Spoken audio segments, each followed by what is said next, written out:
ಎಲ್ಲಿ ಅವಮಾನ ಆಗಿತ್ತು, ಯಾವ GT ಮಾಲ್ನಲ್ಲಿ ಅವಮಾನ ಆಗಿತ್ತು, ಅಲ್ಲೇ ಸನ್ಮಾನ ಮಾಡಿಸಿ ಅವ್ರನ್ನ ಕರ್ಕೊಂಡು ಬರ್ತಾ ಇದ್ದೀವಿ. ಅದೇ ಫಕೀರಪ್ಪನವರು ಮತ್ತೆ ನಮ್ಮ ಜೊತೆ ಜಾಯಿನ್ ಆಗ್ತಾರೆ. ನೀವು ಗಮನಿಸ್ತಾ ಇದ್ದೀರಿ ನಮ್ಮ ಸ್ಟುಡಿಯೋದ ದೃಶ್ಯಗಳು. ಇವತ್ತು ಬೆಳಗ್ಗೆಯಿಂದ ಸನ್ಮಾನದವರೆಗೂ ಕೂಡ ಫಕೀರಪ್ಪನವರು ನಮ್ಮ ಜೊತೆ ಇದ್ರು.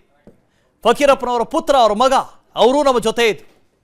ನನಗೆ ಭಾಳ ಬೇಸರ ಆಯಿತು ರೀ. ಬೆಳಗ್ಗೆ ನಿನ್ನೆ ರಾತ್ರಿ ಈ ಸುದ್ದಿ ಕೇಳಿದ ತಕ್ಷಣವೇ ಭಾಳ ಬೇಸರ ಆಯಿತು, ತುಂಬಾ ಬೇಸರ ಆಯಿತು. ಈ ಬೆಂಗಳೂರಿನಲ್ಲಿ ಯಾರು ಅವ್ರಿಗೆ ಅವಮಾನ ಮಾಡಿದ್ರು ಅವರೆಲ್ಲರ ಕಡೆಯಿಂದ ನಾನೇ ಕ್ಷಮೆ ಕೇಳಬೇಕು ಅಂತ ಅನಿಸ್ಬಿಡ್ತು. ಇಂಥ ಒಬ್ಬ ಶುದ್ಧ ಹೃದಯವನ್ನು ಹೊಂದಿರುವಂಥ ಹೃದಯವಂತರಿಗೆ, ಅದರಲ್ಲೂ ರೈತರಿಗೆ, ಅನ್ನದಾತರಿಗೆ ಈ ಥರದ ಅವಮಾನಗಳಾಗ್ತವೆ ಅಂತ ಹೇಳಿದಾಗ ಬನ್ನಿ ಸರ್ ಬನ್ನಿ ಕೂತ್ಕೊಳ್ಳಿ ಸರ್, ನೀವು ಬನ್ನಿ ಕೂತ್ಕೊಳ್ಳಿ,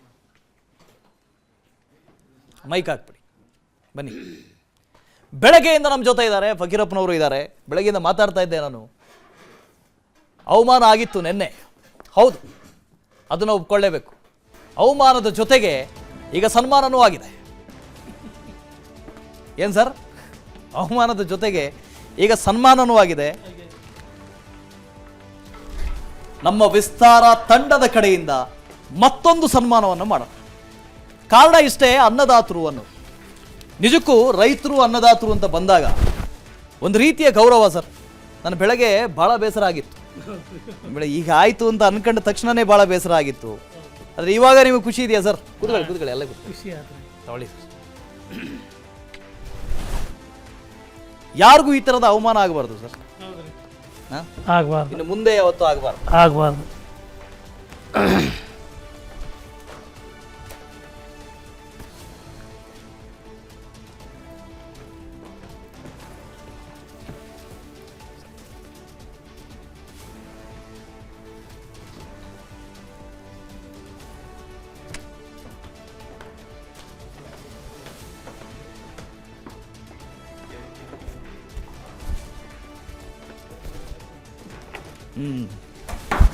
ಸರ್,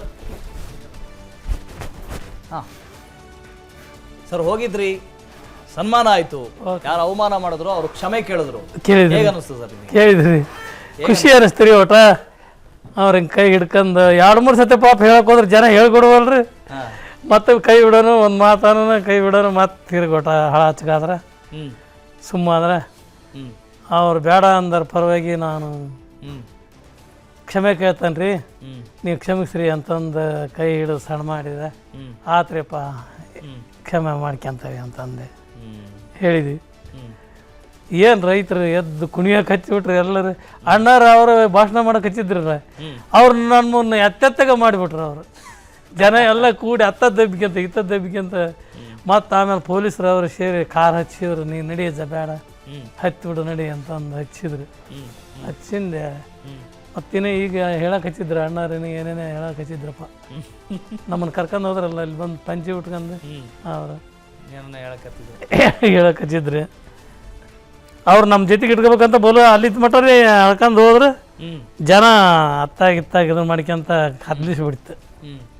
ಕದ್ಲಿಸಿದಕ್ಕೆ ಅವ್ರಿಗಾಗಿ ಮತ್ತು ಅವ್ರನ್ನ ಕ್ಷಮೆ ಕೇಳಿ ಹಿಂದೆ ಅಲ್ಲಿ ಪೊಲೀಸರು ಇವರು ನಮ್ದು ಇದ್ದರ ಜನ ಎಲ್ಲ ನಿಂದ್ರಗೊಟ್ಲಿಲ್ಲ. ಅಲ್ಲಿ ಅಷ್ಟು ಜನ ಇದ್ರು, ಅಲ್ಲಿ ರೈತರು ಇದ್ರು.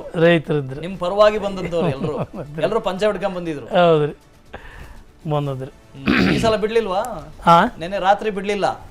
ಇವಾಗ ಏನಾದ್ರು ತಕರಾರು ಮಾಡಿದ್ರ? ಅಯ್ಯಯ್ಯೋ, ಕ್ಷಮ ಕೇಳಿರೋ ಹೊತ್ತಿನಾಗ ಅವ್ರಿಬ್ಬರು ತೆಗಿತಾರ ಅಂದ್ರಪ್ಪ.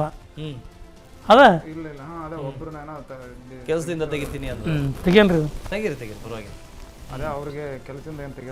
ಕೆಲಸದಿಂದ ತೆಗಿತೇವೆ ಅಂದ್ರೆ ಬ್ಯಾಡ್ರಿಪ್ಪ ಅವ್ರ ಹೆಂಡ್ರ ಮಕ್ಕಳು ಗೋಳ್ ನಮಗೆ ಮುಟ್ಟೈತೆ, ಇವ್ರು ದುಡ್ಕೊಂಡು ಈಗ ಮಕ್ಕಳ ಮರಿ ಜಪಾನ ಮಾಡತ್ತಿರ್ತದೆ, ಮಾಡಬೇಡ್ರಿ ದಯವಿಟ್ಟು ಅವ್ರನ್ನ, ಇನ್ನೊಂದ್ಸಲ ಹಿಂಗೆ ಮಾಡಬೇಡ ಅಂತ ಹೇಳ್ರಿ ಅಂತಂದು ಹೇಳಿದ್ವಪ್ಪ. ಏನು ಮಾಡ್ತಾರೆ, ಹೆಂಗೆ ಹೇಳೋದ ಕತೆ, ಹೌದಲ್ಲ? ಈಗ ನೋಡ್ರಿ, ನಾವು ಮಾಡಿದ ತೆಪ್ಪಿಗೆ ನಮ್ಮ ಹೆಂಡ್ರ ಮಕ್ಕಳಿಗೆ ತಂದು ಅದನ್ನು ಅಂಟಿಸಿದ್ರೆ ದೇವ್ರು ಒಳ್ಳೇದು ಮಾಡಲ್ಲ, ಹೌದಲ್ರಿ? ಅದು ಒಳ್ಳೆ ಮನಸ್ಸು, ಮನಸ್ಸು ಅವ್ರಿಗೂ ಇರಬೇಕು.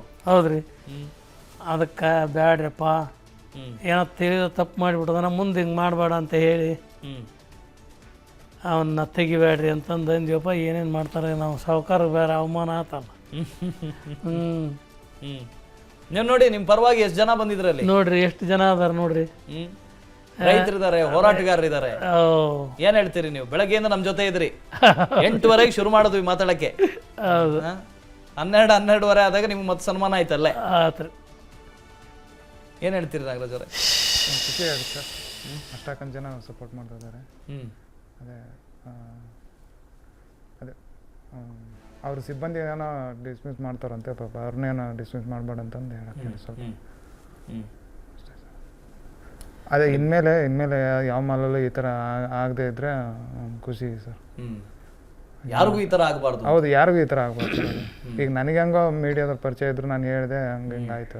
ಬಟ್ ಬೇರೆಯವ್ರಿಗೆ ಆ ಥರ ಎಲ್ಲ ಅನುಕೂಲ ಇಲ್ಲದೆ ಇದ್ರೆ ಕೆಲವೊಬ್ಬರಿಗೆ ಆಗಲ್ಲ. ಅದು ಸ್ವಲ್ಪ ಸಮಸ್ಯೆ. ಅನುಕ್ಷಣದ ಸುದ್ದಿಗಳಿಗಾಗಿ ವಿಸ್ತಾರ ನ್ಯೂಸ್ ಯೂಟ್ಯೂಬ್ ಚಾನೆಲ್ ಸಬ್ಸ್ಕ್ರೈಬ್ ಮಾಡಿ. ಹೊಸ ಸುದ್ದಿಗಳ ನೋಟಿಫಿಕೇಶನ್ಗಾಗಿ ಬೆಲ್ ಐಕಾನ್ ಕ್ಲಿಕ್ ಮಾಡಿ. ಲೇಟೆಸ್ಟ್ ಅಪ್ಡೇಟ್ಸ್ಗಾಗಿ www.vistaranews.com ವೆಬ್ಸೈಟ್ಗೆ ವಿಸಿಟ್ ಮಾಡಿ.